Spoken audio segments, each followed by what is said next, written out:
जवानी जवानी ही होती है,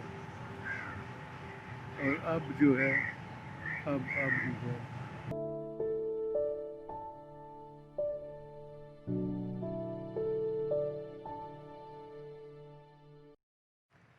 अस्सलाम वालेकुम।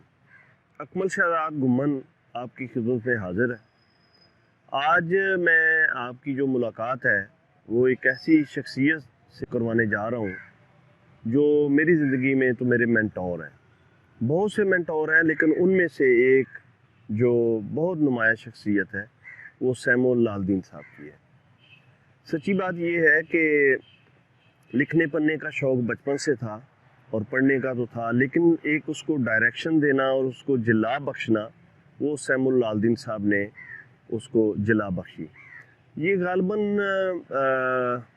1992-93 और फिर उसके बाद 1994-95 में 4 साल मुझे मरे कॉलेज में पढ़ने का इत्तेफाक हुआ। तो जो 1990 से 92 तक जो अरसा था वो यहाँ मरे कॉलेज सियालकोट में मेरे क्लास फेलोज़ अहमद रज़ा चीमा साहब थे, और जो आज इस गुफ्तगू में वो भी शामिल है। और उस ज़माने में कुछ और हमारे दोस्त थे जो सैमुअल लालदीन साहब से हमने ट्यूशन पढ़ना शुरू की अंग्रेज़ी की, और जो उनका पढ़ाने का अंदाज़ था वो इतना दिलनशीं, इतना प्यारा था कि हमें पहली दफ़ा ऐसे लगा कि बग़ैर बोझ के भी पढ़ा जा सकता है। अदरवाइज़ तो स्टूडेंट्स जो हैं वो तालीम का एक बर्डन महसूस करते हैं। और इसके तालीम के साथ साथ उन्होंने हमारी ज़िंदगी के हवाले से कॉन्सेप्ट्स भी बड़ी हद तक क्लियर किए।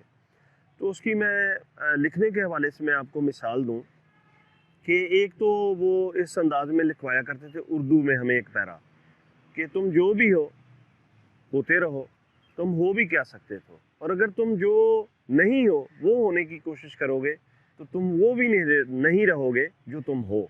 और इस तरह के बेशुमार दूर पहाड़ी पे एक रोशनी का अलाव या रोशनी का एक टिमटिमाता निशान और अकेला जाता हुआ आदमी, वहाँ पहाड़ों पर चहचहाती हुई एक आवाज़ और एक दिए की रोशनी।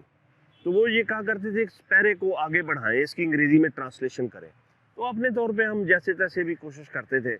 तो कहने का मतलब ये था। फिर उन्होंने ये कहा कि डिफरेंट सोचना सीखो। अगर बर्थडे पार्टी है तो उस पर लाइट चली जाए, अगर आप पिकनिक पे जाते हैं तो गाड़ी ख़राब कर दो। तो जो दरख्त में सारे सब्ज़ पत्तों में से एक जो जर्द पत्ता है उसको देखना सीखो। तो जब तुम डिफरेंट लिखोगे तो आप जो है वो मुनफरद लिख सकेंगे और अच्छा लिख सकेंगे। अपने तौर पे कोशिश की और अल्लाह ताला ने उस हवाले से इज़्ज़त भी बख्शी।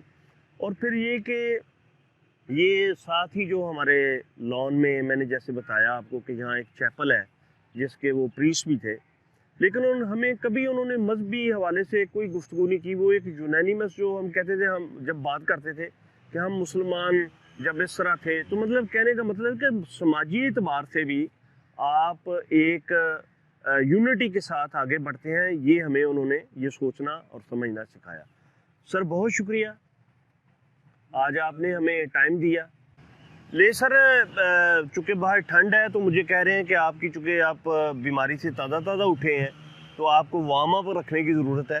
तो अब हम आपके लिए बड़ी हैवी किस्म की लाइट्स भी अंदर लगाएंगे ताकि आपका रोशन चेहरा और रोशन हो जाए। चलें, thank you very much sir. इंशाल्लाह अगली नशिस्त आपसे वहाँ होती है।